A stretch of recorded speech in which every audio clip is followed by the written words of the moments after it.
In this video, we're going to cover section 8.1 titled Polar Coordinates. First, what is a polar coordinate? Well, a polar coordinate has the form r, theta, where r is a radius and theta is an angle. Now, what this does is it takes points in the xy plane and allows us to map those same points, but using two other variables, r and theta here. And we're going to do an example, our first example here, where we practice mapping that out, mapping those points out. So our first example here is to plot the coordinates, and then we have three coordinates in r, theta form.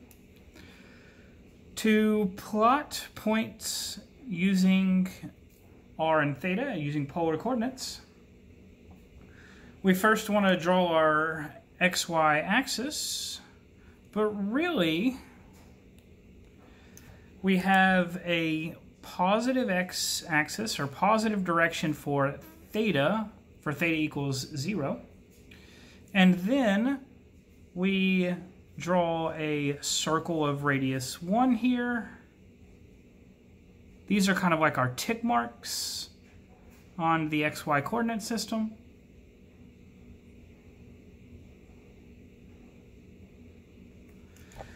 And this circle is radius 1, and this circle will be radius 2. And this is going to allow us to plot points in polar coordinates. So our first example here says 1, pi over 3. So we want to go to the angle pi over 3. So we have pi over 3 direction here, which I'll draw with a dashed line or a dotted line. And we have a positive 1 radius, so if we go in the direction of pi over 3 and we go out positive 1, we can plot our point here.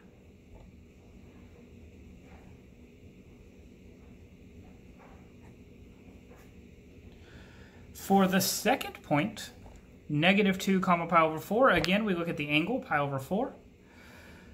Draw a dotted line for pi over 4.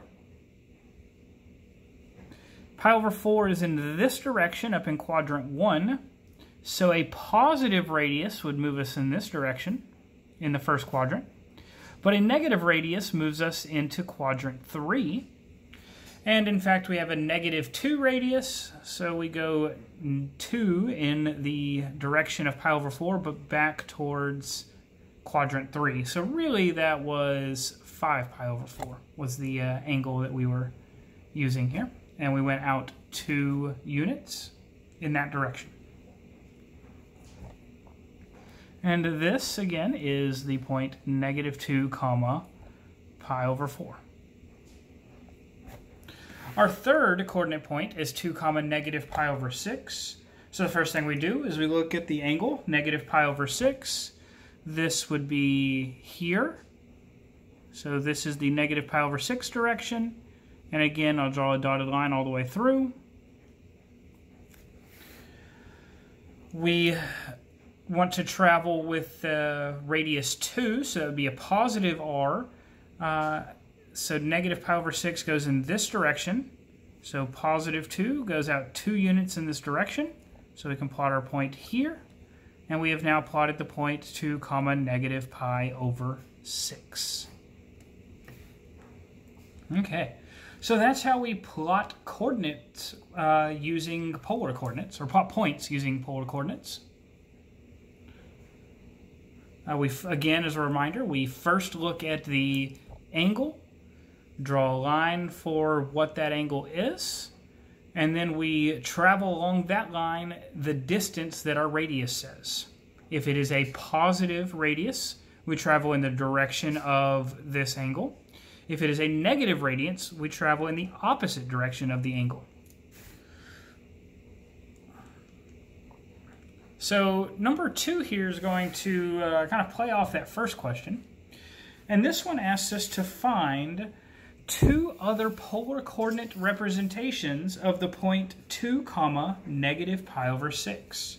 And there's many different ways we can do this, but our first one is to find a polar coordinate representation that has the same radius. So I want to plot this same point, but using a different pair of numbers here. Or actually, one of those will be different. So to do that, I'm going to look back up here. So 2 comma negative pi over 6 was this point right here. I would like to point out that if we add 2 pi, we get back to the same point, right? If we add 2 pi to our angle, we just rotate all the way around our circle and we get right back to the same point. So if we take negative pi over 6 and we add 2 pi to that, this is the same as negative pi over 6 plus 12 pi over 6, which is equal to 11 pi over 6. This tells us that the point 2 comma 11 pi over 6 will be the exact same point as 2 comma negative pi over 6. So here's a different representation, a different polar coordinate representation for that same point. I'm going to do this one more time, except this time I want to use a negative radius. So use the negative radius. If that's the case, if our original radius was positive and it was 2, then the negative radius has to be negative 2, because we still need to travel out that same distance. So to do that, we think about this point up here again. If we were traveling in the opposite direction, so here we're traveling in negative pi over 6, if we're traveling in the opposite direction, which would be 5 pi over 6, then the radius of negative 2 would make us go backwards and end up back at that same point. So to do that, we can just add pi to go in the opposite direction. So we take our negative pi over 6, we add pi to that, which is negative pi over 6 plus 6 pi over 6, which is 5 pi over 6. So the point negative 2, oh, sorry, I was off the page, off the video. The point negative 2 comma 5 pi over 6 is another representation for this point 2 comma negative pi over 6.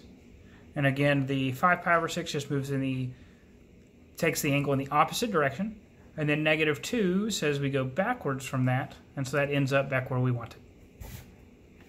Okay, so that is 2 problems on drawing points using polar coordinates, and also determining other representations for polar coordinates. In fact, there are infinitely many ways to represent every single point via polar coordinates.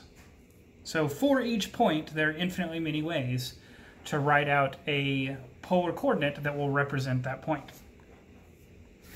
Right? We could just keep adding 2 pi to this angle here, and we keep getting different representations that will end up back at that same point.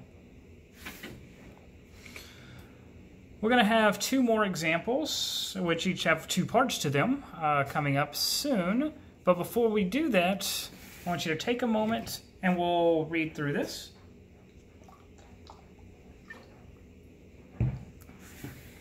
For our next part, we're going to need these formulas.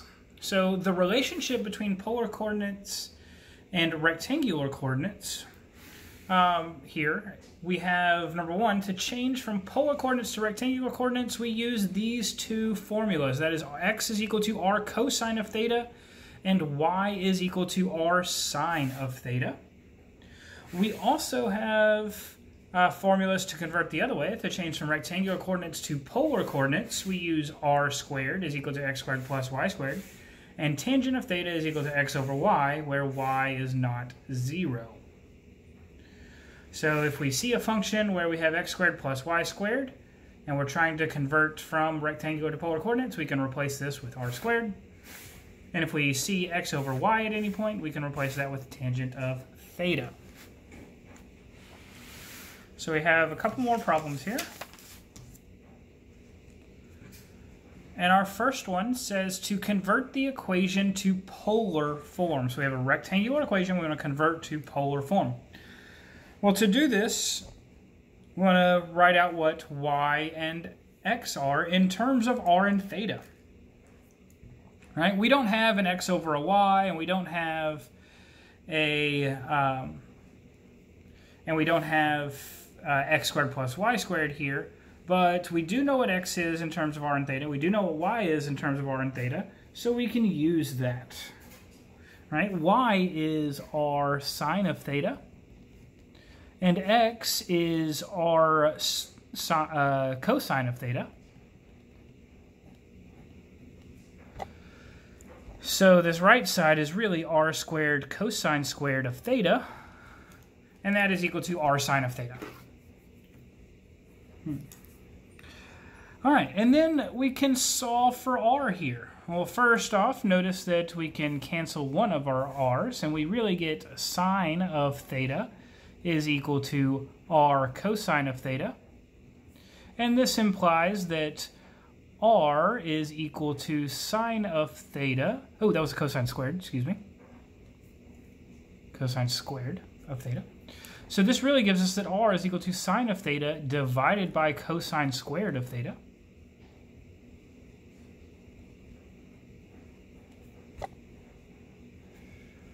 And this is equal to, well, we can split this up into sine of theta over cosine of theta times 1 over cosine of theta is equal to sine over cosine is tangent theta, 1 over cosine is secant theta, and this is equal to r.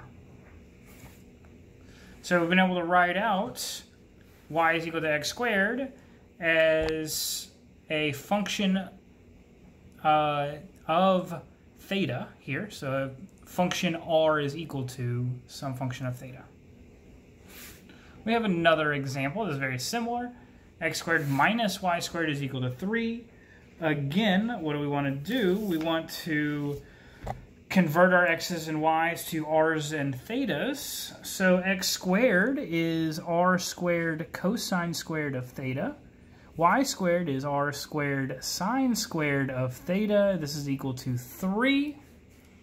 Well, we can factor out an r squared to get r squared times cosine squared of theta minus sine squared of theta is equal to 3. And cosine squared minus sine squared, that's actually a formula you may recognize, and that would be a cosine of 2 theta. So this is from our half angle, double angle formula section, which I believe was section 7.3. So this is r squared cosine of 2 theta is equal to 3. And if we divide by cosine of 2 theta, we get r squared is equal to 3 times 1 over cosine of 2 theta, but 1 over cosine is secant. So this is in fact r squared is equal to 3 secant of 2 theta. All right. And now our last example, 4 here. Number 4 here is to convert the polar equation to rectangular coordinates. Our first question is really simple. It says r is equal to 2, and we want to convert that to rectangular coordinates. Well, r is equal to 2 is the same as r squared is equal to 4. But using our formulas from the previous page, what is r squared? R squared is x squared plus y squared. So we'll recognize that r is equal to 2 is the formula in polar coordinates for a circle of radius 2. All right. And our last example is part B. So r is equal to 2 sine of theta. This one's a little tricky. We want to first, to convert here, we want to first multiply by r. And so this on the left side is going to get r squared, and on the right side we're going to get 2r sine of theta. Now you notice that this will give us an x squared plus y squared over on the left. And on the right, our sine of theta gives us a y value. So then we can move everything over to the left and we get x squared plus y squared minus 2y is equal to 0. And at this point we can complete the square. And we get, let's see, x squared plus y squared minus 2y plus something is equal to something. So to complete the square here, we take this value here and we divide it by 2 and then square it. So negative 2 divided by 2 is negative 1. Square that is positive 1. If we add 1 on the left, we need to add 1 on the right. Oh. Sorry, I was off the page again. We'll run back through that. We started with r is equal to 2 sine of theta. We multiplied by r on both sides. Got r squared is equal to 2r sine theta. R squared is x squared plus y squared. R sine of theta is y, so this is just 2y on the right side. I moved that over to the left. X squared plus y squared minus 2y is equal to 0. We want to complete the square here. And why do we want to do that? Well, you'll be able to see that when we get to the end, but we're going to be able to write this in terms of the equation of a circle. But we'll recognize that once we get to completing the square. So again, how do we complete the square? Well, we take y squared minus 2y and we add something to that to complete the square. And of course, whatever we add here, we need to add on the other side. Now, how did we get 1? Well, we take this value on the y, the coefficient on the y, we take that, divide that by 2, so we get negative 1. Then we square that, to get positive 1, and that's what we want to add here. And what this does is it gives us x squared plus, now what is this? This is y minus 1 squared. You can go ahead and verify that now if you'd like. But this y squared minus 2y plus 1 is the same as y minus 1 squared. And of course it's still equal to 1 on the right side. So we get x squared plus y minus 1 squared is equal to 1. So this is in fact a circle of radius 1 centered at 0, 1. And that's it for this section.